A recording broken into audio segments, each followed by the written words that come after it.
Welcome to this edition of the Boone of Wireless podcast, coming to you as always high above the streets of northern New Jersey at ANJ Media. Yes, New Jersey, where, hey, we had an earthquake.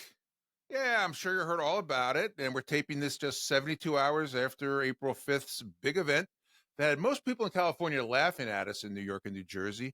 But thankfully, there was no serious damage or injuries. But hey, I've never been in an earthquake before, but a 4.8 magnitude followed by a 4.0 magnitude aftershock is nothing to joke about. But I have to share the best meme that one of my listeners sent me. I know that many of you only listen to the podcast, so you'll have to go to our YouTube channel to see it. Too soon? Yes, we will rebuild. Andrew, everybody safe with you and your family? Yes, John. Good. Andrew is exciting as always on the podcast. Okay, let's get back to wireless. Our guest today is principal of Wave7 Research, a wireless research company that covers the U.S. postpaid, prepaid, smartphone, and fixed wireless competition. All the carriers' retail presence is covered thoroughly. Jeff Moore is deeply knowledgeable about the United States wireless carriers, including competitive positioning, pricing, and promotional efforts, and writes a monthly column for Fierce Wireless. Jeff has 29 years of telecom industry experience and worked for Sprint for 13 of those years.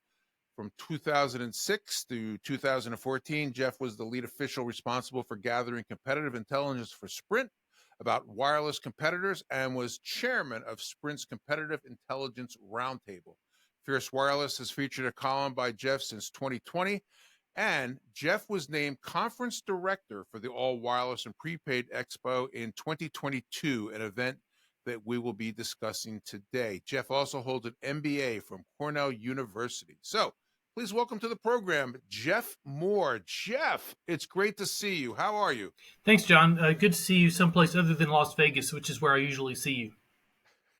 So, Jeff, you've had a long career in wireless, over 29 years? Yeah, that's about right.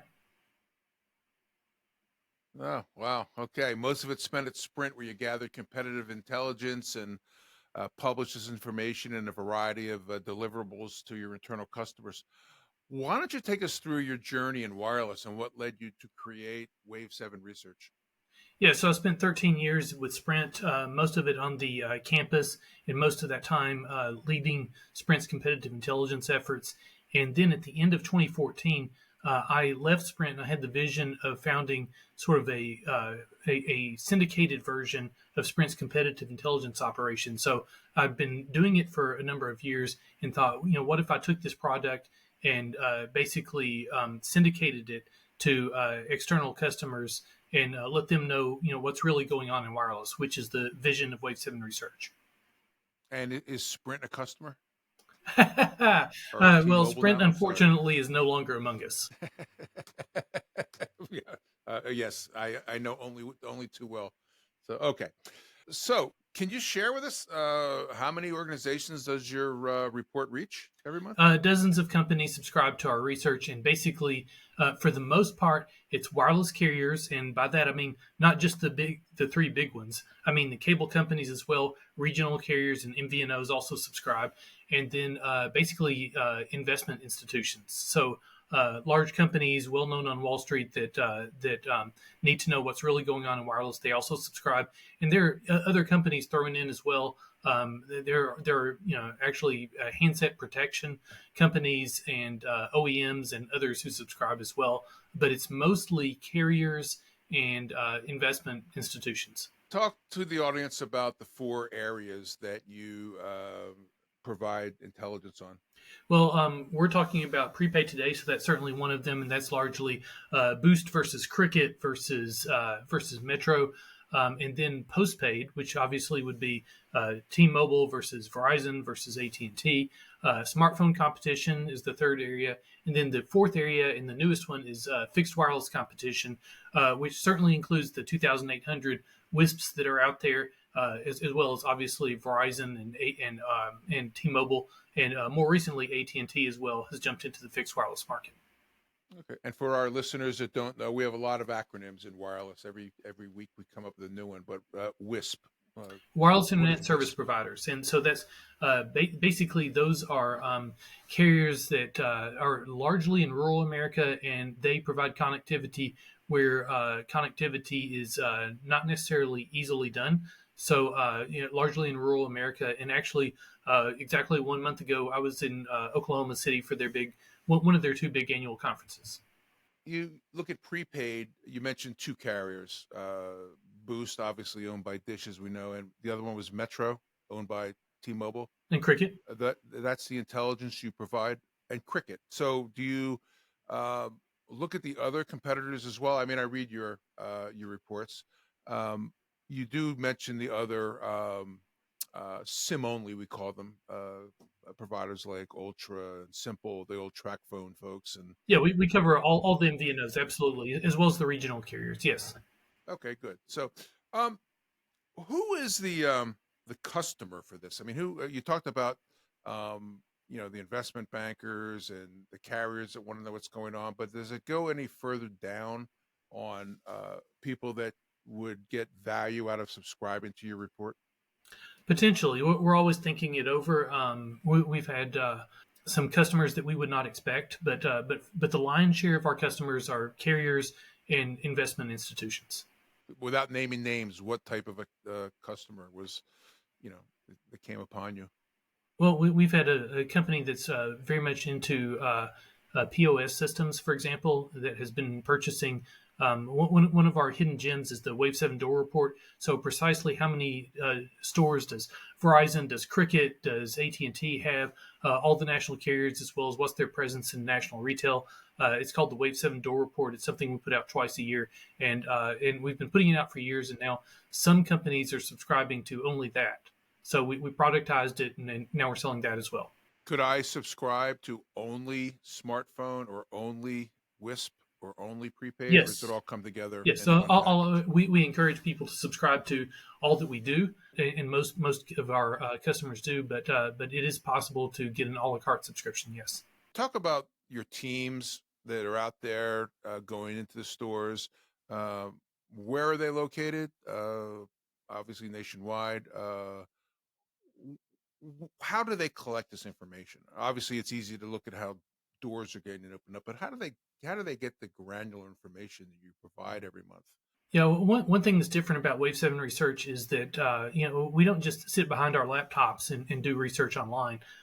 We physically go to the stores. So just a few days ago, we put out our most recent Postpaid report, and alongside the report in a separate document, we provided a deck that had 100 plus photographs from carrier stores and national retailers from 5 different states, and that's 57 slides of photographs. So you can physically see what kind of, even if you didn't weren't able to read, you would be able to understand what's going on in the carrier stores.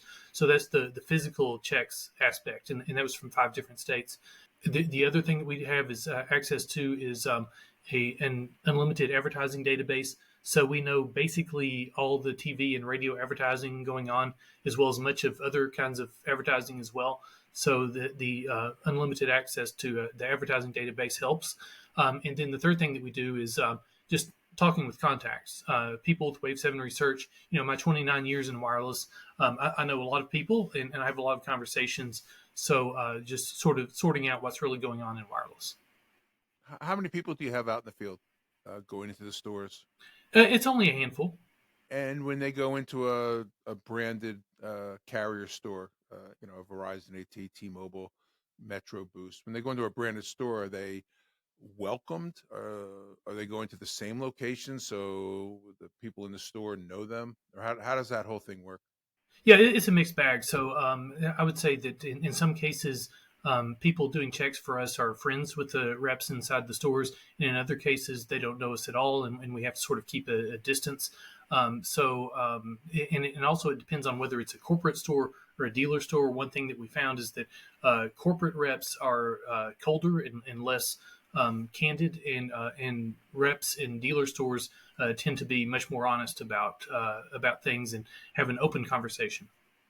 And mystery shopping obviously is part of the process that they do. Just walk in and shop and get information as far as sale prices, new rate plans, all that kind of stuff? Absolutely, and because we do it basically every week, when something's new or different, we suddenly see it. Like for example, one thing that we made some noise about is that AT&T had launched its AT&T Internet Air product, and we suddenly started seeing that pop up in stores, and we started seeing posters for it in AT&T store windows, and that was kind of a new and interesting thing to report about. Did your folks ever uncover something that was a wow moment, like a holy mackerel, and report back to you, and all of a sudden you had a scoop of something that was happening, and you were the first to know it? Has that ever happened? That's something that happens every month. Absolutely, yes. A lot of our stuff winds up in Fierce Wireless, but there are a lot of publications who run with our scoops. Yes. Can you give us one that was like, wow, we didn't know this? GameStop used to feature Cricket Wireless for many years, and they made a big press release about that, and that was out there, and that was going on for a time. Our checks suggested that results were not so good. That Cricket sales at GameStop were not very strong, and we reported that for a long time. And then one day, we visited a GameStop store, and all of a sudden they did not have Cricket. All of a sudden, and then we had to do checks for multiple places around America to find out for sure has Cricket really been pulled from GameStop, which was not a shock, but it's something that doing our due diligence we had to ensure that had happened, and we found out that it had, and we reported that Cricket has been pulled from GameStop and is no longer being sold there. And the joke that we've had ever since is that carriers announce initiatives, but it's up to us to unannounce those initiatives. That's pretty funny. Okay, let's shift gears and talk about the All Wireless and Prepaid Expo, which is held every August in Las Vegas. I believe this is their 16th year, with the show starting in 2008. The show's founder and president, Robin Tobias, recently named you, Jeff Moore, in charge of all speakers. Did she give you a special title or anything? Yes, conference director. So you're the conference director for the whole thing. Oh, okay, good. All right. So if I needed a room upgrade, or, if my eggs are runny, I'll give you a shout. Okay. All right. Let's no serious. Go back to the All Wireless and Prepaid Expo. This event now, I believe, is the fastest growing and most inclusive event for companies in wireless telecommunications, showcasing products and services across all segments and distribution channels. Why don't you tell our folks that are listening and watching how you got involved with this event? Yeah, so I've been speaking at the event for many years, and after speaking at it and delivering sort of a prepaid State of the Union presentation at the event for many years, ultimately the gentleman who was the previous conference director, Gene Retzky, he retired. And they, since I'd been speaking already and been active with the conference for many years, they offered me the opportunity to step in. And for what I saw last year, you're doing a great job. I believe you moderated the panel that I was on. Yes, I moderated all the panels, so that was it's a long day, but a fruitful day. Yeah, it was a very specific subject too. I remember it was what's new in wireless. Geez, we couldn't have gotten more granular. It was a great session. Yeah. So when is it this year? In August? August 27th and People are planning 28th to at attend? Caesar's Palace in Las Vegas. Right.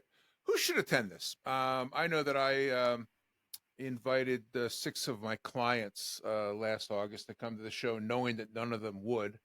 And lo and behold, all 6 showed up. And those were people that were at the time attempting to enter the MVNO space. Also, I had some clients who had some new products and services that engaged with our company, Atrium Unlimited Consulting, to kick open doors for them, introduce them to the key MVNOs and the carriers. And yeah, they all showed up, and I was like a pinball for 2 days trying to appease all of them. So I'm going to tell them all this year, please don't come. No. It was a great show, and we had some great meetings. Who should attend? Everyone who's involved in the wireless and prepaid ecosystem should attend. I'm thinking particularly of dealers for prepaid wireless, as well as the carriers as well as other people in the ecosystem. I'm thinking payment vendors, people who sell phones, used, new, and otherwise, and other people in that ecosystem. It's the best networking event in prepaid wireless, and anyone who's involved in that ecosystem should attend. And you mentioned other people. I know we discussed this.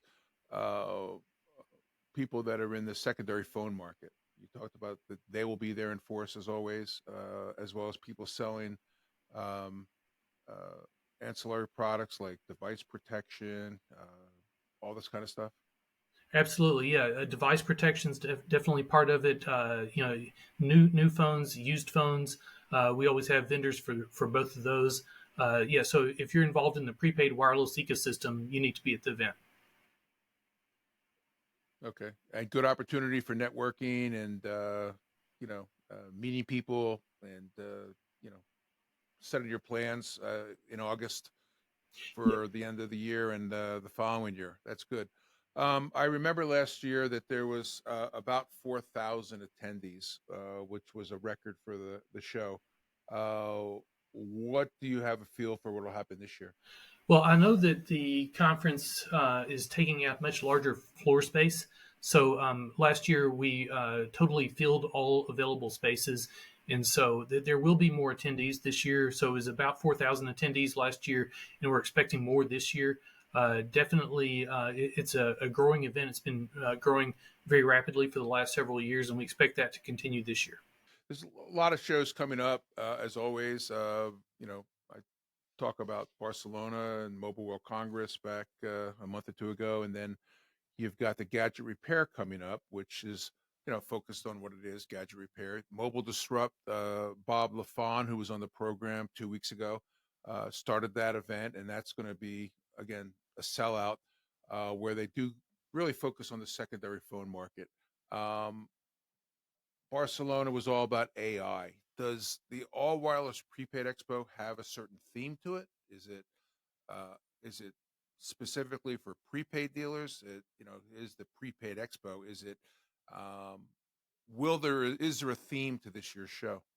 No particular theme, but it's a good place to sort of reconnect and think about some of the top issues that are going on, and a couple of the issues that are going on. So a lot of people are curious about what's happening to the ACP.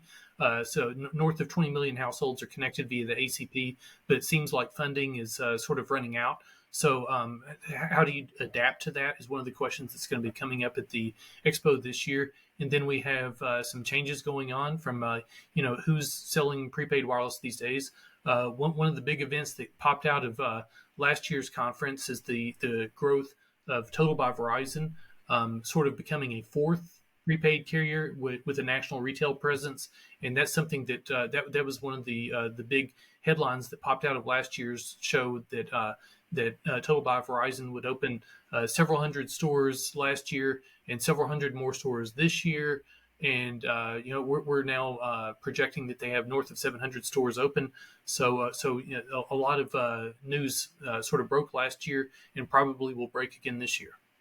Yeah, our good friend Lee Masrick at Verizon gave a phenomenal presentation on their plans to provide value through their channel prepaid, and they have delivered on what they said they were going to as far as stores growth. So that's a pretty good story, and it's always good to have another competitor in there.